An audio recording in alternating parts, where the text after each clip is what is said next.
Hello and welcome to Katrina's Creations. This is the Wednesday edition, and today we are going to be talking about blocking our projects.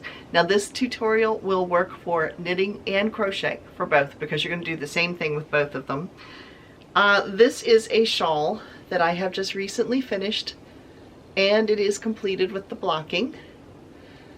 But I thought I would tell you a little bit about how to do it, how to prep it ahead of time. The first thing you need to do before you block something, do not weave in your ends. Now if you are crocheting and you've automatically just crocheted them in, that's fine. But especially with knitting, or if it's like an edge with crochet, I definitely would not weave the ends in until you're done. Because the whole purpose of blocking is to open up the work so that your lace work can be shown. It opens up the stitch definition when you block something. So this actually grew by about 3 or 4 inches just by blocking it. So that's what blocking does. It helps to basically reshape your work after you have crocheted or knitted it. Because of your tension when you are knitting or crocheting, it tends to get your work out of shape. So something that should be square isn't going to necessarily be square, which is why you block it. So the first step you're going to need to do with your project is wet it down. Now you can just use water. You can use what's called wool wash, which is a more expensive, scented. You can find them in most knitting shops, someplace like that. Most knitting shops carry a wool wash. You can use that. You can use dishwashing liquid, and you can even use some of your own, like detergent you would wash your clothes with. You can use Woolite. I have some cheap Woolite that I got. It's not Woolite. It's some off-brand that I got at the Dollar Tree for $1. So you can use any of those. You're going to wash it in cool water. You do not want to use hot water, because especially like in the case with this, which is a lot of dark colors, yarns that are hand dyed can actually bleed, especially the darker colors, and you don't want it to bleed into. I would have been really sick if my red had bled into my yellow. After all the work, I would have been upset. So you want to be very careful. You do not use hot water. You also, if you are working with an actual wool, if you're doing acrylic, you can still block acrylic. You're not going to notice as much difference as you would, but if you are doing something with cotton or with wool, you will definitely notice a difference by blocking it. And you do want to use cool water, and you do not want to agitate it a whole lot, because especially if it is wool, you could actually felt it by accident and have a solid piece of fabric instead of something that's knitted or crocheted. So you're just going to soak it for about 20 minutes. Some people don't rinse it out, they just wring the water out of it. Some people do. I tend to rinse it out afterwards so I don't have soap residue, because I don't want it to make my work look cloudy or anything with getting a residue on it. But anyway, I rinse it out gently, and then don't wring it like this. Squeeze it, but don't wring it, because again, if it has wool in it, you could take a chance of felting it.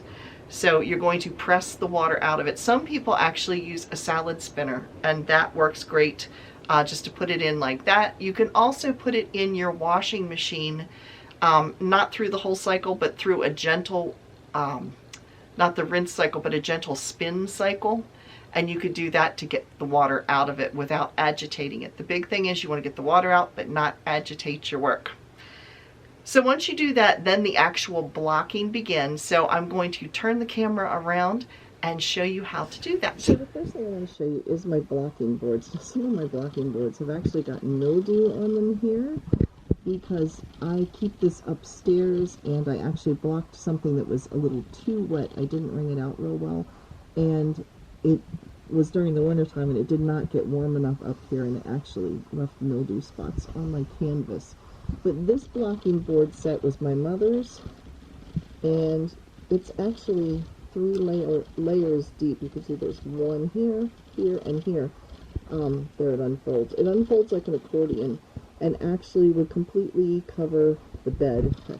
there's my tripod here, but it would actually completely cover the bed if I opened this all the way up. In this case, I'm just using it widthwise, but it does open to be about 6 feet by 6 feet.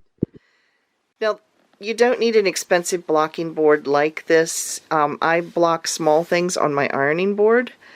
You can also use cork. You could use just like pieces of styrofoam or some type of a thick foam. You can see that this is about an inch thick, each of the layers, and then it's just covered with canvas.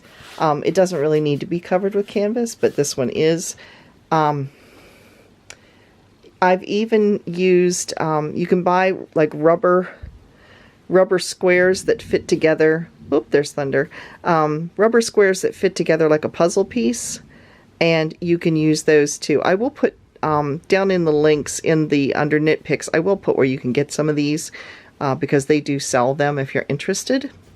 Then we have these. These are called blocking wires, and they are a real heavy gauge wire. I mean, they're not bendable. I guess you could bend them if you really tried, but they're a heavy gauge wire, and you actually thread the edges of your work. Like in this case, I'm going to thread the edges through all of these points, and as well as through the top, and then you use blocking pins, which can look like this, or you can use, I've used just plain old large straight pins. I prefer the type that have the little bead at the top, just so it keeps the work from falling, pulling through. But they also sell they also sell some that look kind of like a comb with a bunch of points, and they're like a bunch of these type of points, but they're attached to one big block of plastic, so you can actually pull a whole section at a time. But these work well in that you just thread them through, and then you pull the entire edge at one time and push it through, which I will show you in just a minute. So let me show you how I am threading this on to my shawl. I'm going to be taking, this is the pointed section of the shawl, and I'm going to be taking the edge, and I'm going to be going through just the top couple of stitches. Don't just grab like one strand of yarn. Try to grab a couple, because you don't want to pull your work either. There, you can kind of get an idea that I have a couple of strands at a time, and I'm just going to keep trying to feed these on a little at a time like this and work my way across. So I'm going to forward the video until I have all of this put on all the way around, and then I'm going to show you what it looks like once it's on the blocking board. Now you can see I have threaded all of these points, except for these right here that wouldn't quite fit on here. I have pulled them all onto these blocking rods, and then I have a pin. Blocking pins can look different. Some of them actually look like a comb with a lot of teeth across them. I think Knit Pick sells those. I will put a link to them in the description box. But you pull this, and as you can see, it draws all of these points, and then you put a pin in front of there to hold that rod in place. And I have several of those pins throughout the edge here. So I ran out of room here because it's actually, I should have started blocking a little bit further up. I've got a couple inches. You can see pins at the top there where I have a rod across there, and it's pinned, and I pin that first. I actually have two rods running across the front, and they crisscross right here, you can see. And there I've got pins holding them in place, and then the second rod runs across there, and then this rod is running across here. You can see here are pins right here holding it in place. So right here where I ran out of space, I actually attached a pin. This is my stitch marker. I attached a pin right to this point, and I'm just kind of pulling it down over the edge and pushing it in to hold that final point right here. And I did the same with this one because it was coming off the rod. So once this dries, then I'm able to take it off of the blocking rods, and we will get ready to do that now, and then I would be weaving in the ends. So once your work is off of the blocking board, then it's time to weave in the ends.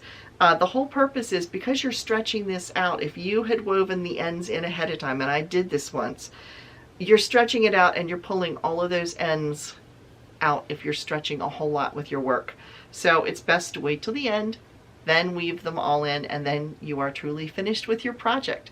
So if you have enjoyed this video, please give me a thumbs up, and I will see you again tomorrow for my bariatric journey video. Thanks again for watching, everybody. Bye.